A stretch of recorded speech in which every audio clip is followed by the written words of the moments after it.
Magandang araw, Philippines.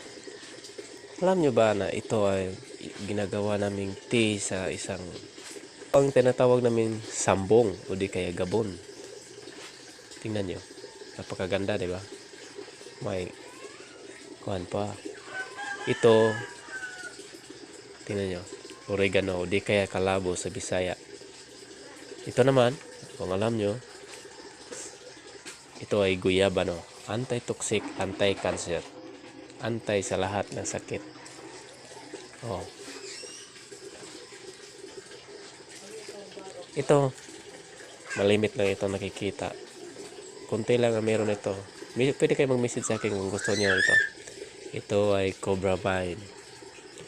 Ito ay gamot. Ito lang ginagawa ko. Meron akong lagnat, ubo. Tingnan nyo, sakit ang ulo, lahat. Kasi meron ako allergy. Since 2012, ito lang yung gamot ko. Pag meron akong lagnat, ito yung ginagamit ko. Tingnan nyo, marami itong dala. High blood. Kung meron lang kayong trust sa Panginoon, kaya nyo rin ito. Subukan nyo. Mawawala talaga ang sakit nyo. Sabayan nyo rin ang exercise. Ganyan. Okay, ito lang yun. Salamat.